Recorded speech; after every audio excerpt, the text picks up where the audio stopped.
but an old man who requires a walking stick. You have a six-pack. I cannot jump. And you just leapt that huge cavern. I cannot do and navigate this meager Sith temple all on my own. Why are you even down here? What are you even doing here?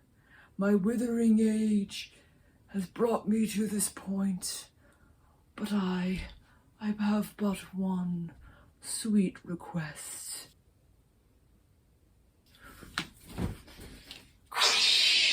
Obi-Wan Kenobi. All right. Makes sense to me.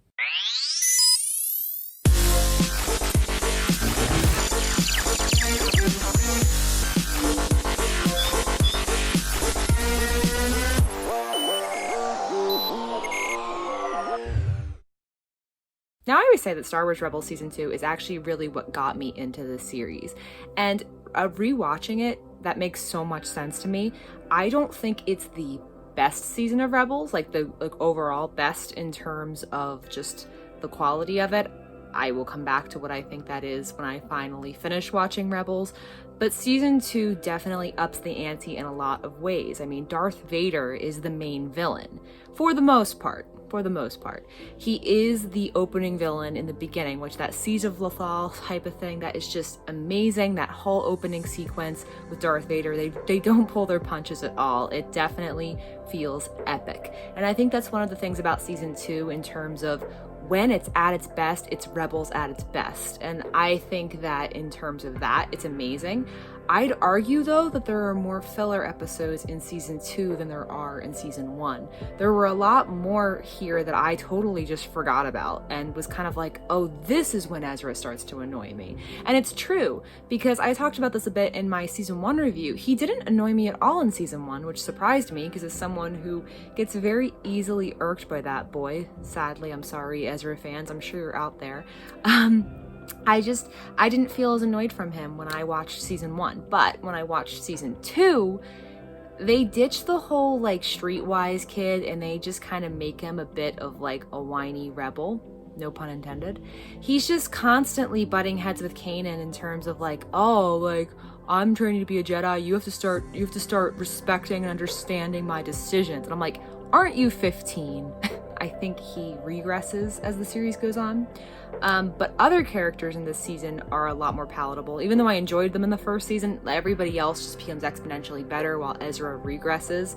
Kanan is, like, he really is starting to fit into the mold of Jedi Master or Jedi Knight. There's a really touching moment when he is knighted, and I think that is something they sort of had to do. It's his death wish in a sense. Because there can't be any Jedi when the original trilogy, technically Jedi Knights when the original trilogy strikes, and you're kind of like, ooh, it like seals his fate a little bit, but it's something that you can tell means a lot to him. And there are just a lot of moments in this season that feel very impactful and very powerful, and I think that's the part that's the most impressive. Like I said, Darth Vader comes back, but so do a lot of other characters. I mean, like, this season definitely pulls back and leans on its Clone Wars foundation, its original trilogy foundation, and its prequels foundation. And I think that is something that that Rebels has that no other medium has, like, at its disposal, you know? Like, obviously the original trilogy can't lean from the Clone Wars because the Clone Wars didn't exist yet in terms of make and model. And then the Clone Wars can't really lean too heavy on original trilogy because chronologically speaking that hasn't happened yet. But Rebels has this really cool thing where it can pull characters from all different vestiges of the world and put them together. And we see that a lot more, but getting those characters and making them make sense in the world that they're in, seeing Princess Leia show up, although it's not Carrie Fisher who voices her, just feels so good. And her role and the role she plays in the episode, she seems so much older than Ezra, but they are the same age. In fact, Ezra's like a few days older because he says that he was like a baby when the Empire took over and Leia was just born. So it's crazy because they kind of have her talking to him like he's a little kid and they are the same age. Hondo Ohnaka shows up. Like, we know Hondo's in the show. He is used so much starting in season 2. The writers just were like, we didn't use you enough in Clone Wars. We're going to bring you back 1,000 times. And Ezra just keeps trusting him. And like, is surprised every time he's let down, it's Hondo. I mean, Hondo's definitely a lot friendlier. Like, he's friendly in the Clone Wars, but he's always had a little bit of more moral ambiguity to him. But this version of Hondo is definitely a more heroic part of the anti-hero thing, whereas he kind of leaned the other way more in Clone Wars. I'm not sure which more I like, but I hate his model in Rebels, which that's another thing in this season. They gave some of these old characters the roughest character models. I know on TikTok, Anakin's, like, in the hologram they show of him. What happened? He looks like normal SpongeBob. That's terrible. And then you have Hondo, who just does not look like the same character. He looks bad. Thank goodness when they did Galaxy's Edge, it looks like they modeled that animatronic more after Clone Wars than Rebels. They knew. And then we have like Obi-Wan Kenobi and his little hologram. He looks a little funny too. He's not the worst treatment. Anakin's is much worse. But no one's is as bad as Yoda's. Like, everyone's talking about Anakin, but this Yoda is so scary. How do you go from Clone Wars Yoda to Rebels Yoda? Rebels Yoda looks like someone you wouldn't let near elementary schools. He's so scary looking and weird looking. And he has like some really nice sentimental moments too. And I'm not gonna say they're spoiled by the way he looks, but guys, who was in the editing room when they decided that was an acceptable way to do Yoda? Yoda's supposed to be cute. All forms of Yoda. But there are a lot of extremely touching moments this season, barring all strange like animated choices. One of the characters that comes back is Rex. And that was kind of the reveal before we had Clone Wars that Rex lived and he survived the Clone Wars, and more importantly, Order 66, and he did not turn. So we have that knowledge. And those episodes just hit so hard. Any Rex-centric episode, which start to really happen in season 2, as well as with Gregor and Wolf alongside him, they feel so meaningful, and they do tap into a lot of that Clone Wars energy, which definitely holds Rebels up. But when Rex comes back, like, he's a different Rex than we see him in Clone Wars. He's still loyal, he's still headstrong, and he's still a fighter.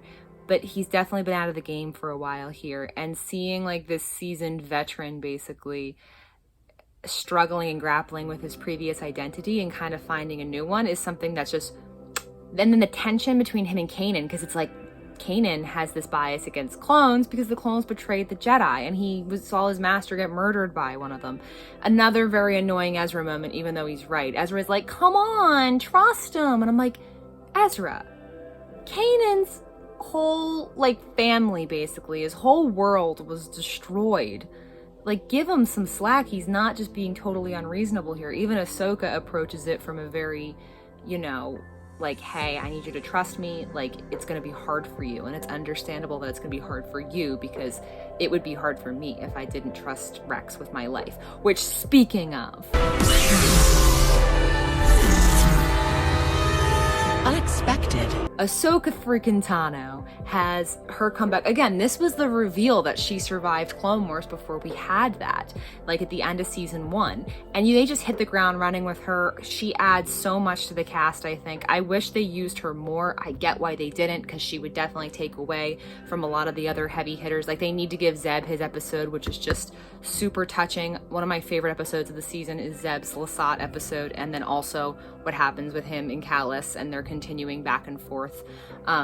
That's super touching. Hera and her homecoming with her family is incredible too. Bringing Cham Syndulla back from the Clone Wars is fantastic, and Kanan trying to impress him the whole time. Kanan and Hera's back and forth is still flawless, but Ahsoka being around all the time definitely would have distracted from that. But the moments they use her, they pick the most powerful times where she can teach Kanan and Ezra, because the show recognizes that she is wise beyond her years, and that she's got more experience than Kanan, and she's got more experience than Ezra. Kanan's younger than her. I don't know by how much, they haven't really said. She had more teachings with the Jedi, so she's just a little bit more knowledgeable about all that, and he looks to her for advice. And he's trying to really find himself as a master, and Ahsoka is a really great reference point for him. And then Ezra doesn't really question her, which is good. And, you go through this whole season, and you're like, oh, Vader's the villain. And Ahsoka being there just creates this tension. And you're just waiting for them to meet because you know it's going to happen at the beginning. And the gears start turning in her head, and she's watching Anakin's hologram, and she's his training videos, and no matter how cursed it looks. And she has like a moment where she connects with Vader in the Force because they're trying to like ward him off because he tries to thwart their plans quite a few times. And she has this moment where she's like, oh no. And you're like, she knows. And she doesn't quite know. She has like theories, and then she disappears for like a huge chunk of the season. She does send Rex in, and Rex kind of fills that void. And they had their reunion. That's all I cared about. I was like, oh, thank goodness. They both saw each other again, found family. But Ahsoka's back and forth lead up to meeting Vader, Anakin again. I'm getting chills just talking about it. It's one of those moments that I feel like are one of the best moments of all of Star Wars. Twilight of the Apprentice and the episodes that lead up to that, and just how powerful they feel and they are the best moments of Star Wars. And I think that anyway. That's my humble opinion. I just think there's just so much build up to that, and there's just so much character moment. Darth Maul just showing up is another slice of trouble. You're like, because you're going through season 2 and you're like, Vader can't be the villain forever, and it's the truth. He can't be the main villain. He would look pathetic if he was just trying to squash them the whole time. The only reason he has a vested interest in them is for Ahsoka Tano. He wants to find the Padawan. He's even like, the Padawan lives, and you're like, oh no, he knows she's alive. And it's very stressful, but you're kind of biting your fingernails the entire watch through. You're waiting for them to meet. And then you get to this episode where Ezra, Kanan, and Ahsoka all have to go to the Jedi Temple to basically search for themselves and find their answers and what's going on, essentially. And Kanan has this moment where he is knighted. Ezra has his moment where he, chats it up with Master Yoda, and Yoda gives him the dirt, and then he has to go to Malachor, creepy ass Yoda. And then Yoda has a really cute moment where he waves at Ahsoka. Literally, that's the most touching thing I've ever seen in the show, even though he's ugly.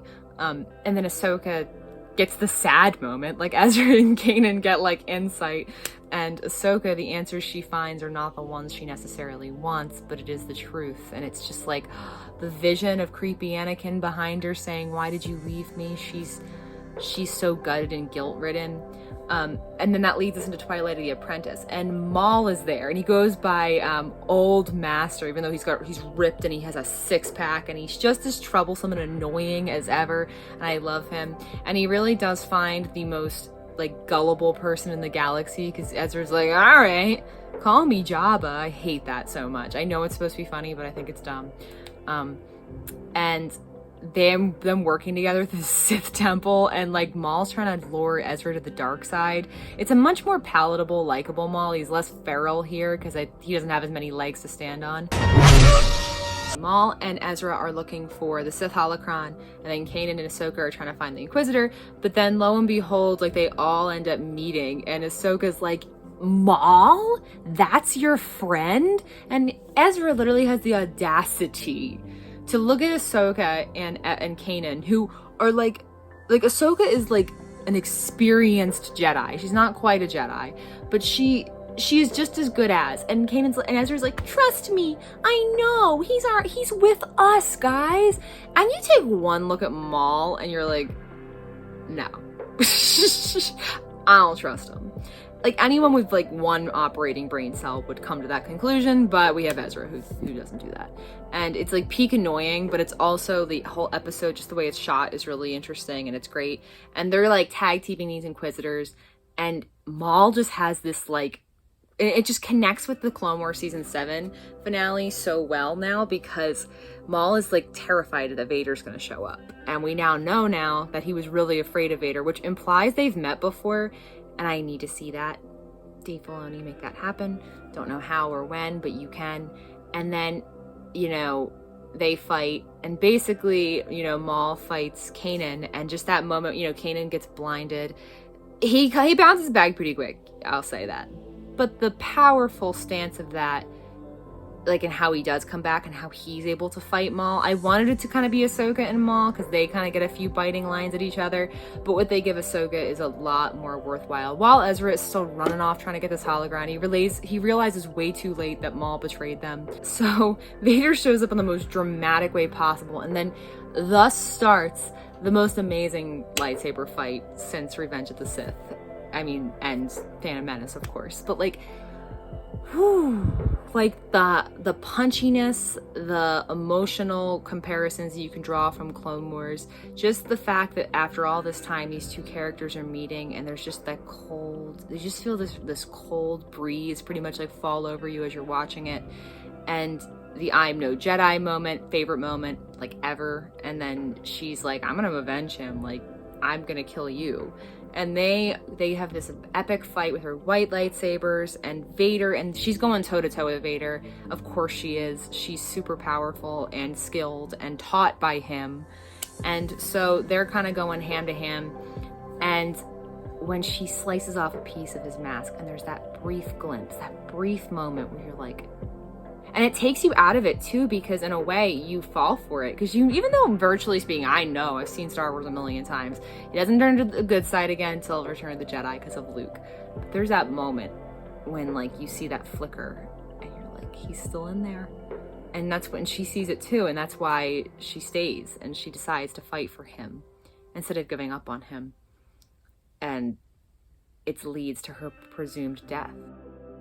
Psych! If this had been the conclusion for her character, I think it would have been a valid one. I'm glad it's not, because I want more Ahsoka content, and I like the concept of her living on from that fight and sort of having to deal with the aftermath of that. And the Maul stuff, he scurries away like he always does. Him and Ahsoka coming back to like face to face again. I'd never realized until I watched Clone Wars season 7 that they'd never met before those episodes. But the fact that we have that foundation now means so much. But all in all, like season 2, when it picks up, it just becomes the punchiest Star Wars. I'd say it has more filler than season 1. I think they had more episodes this season, so they were able to take their time and do some random stuff too. It's all good. I never was bored. I felt like some episodes were more necessary than others. The guest stars, by guest stars I mean like extra characters that are pulling from other universes. There's just so many new returning faces here. It's really cool. I think this is definitely, there's a reason why this intrigued me so much, is that it feels so much like Clone Wars. It's the best of Star Wars. And I love it. Season 2 is 100% an upgrade from season 1 in the way that second season should be. What did you guys think of Star Wars Rebels Season 2? Did you like it? Do you like it better than Season 1? Is Twilight of the Apprentice one of your favorite moments of Star Wars? Like it is mine. I could have made a whole episode talking just about that episode, but you know, that was obvious. May the Force be with you guys. Have a great day.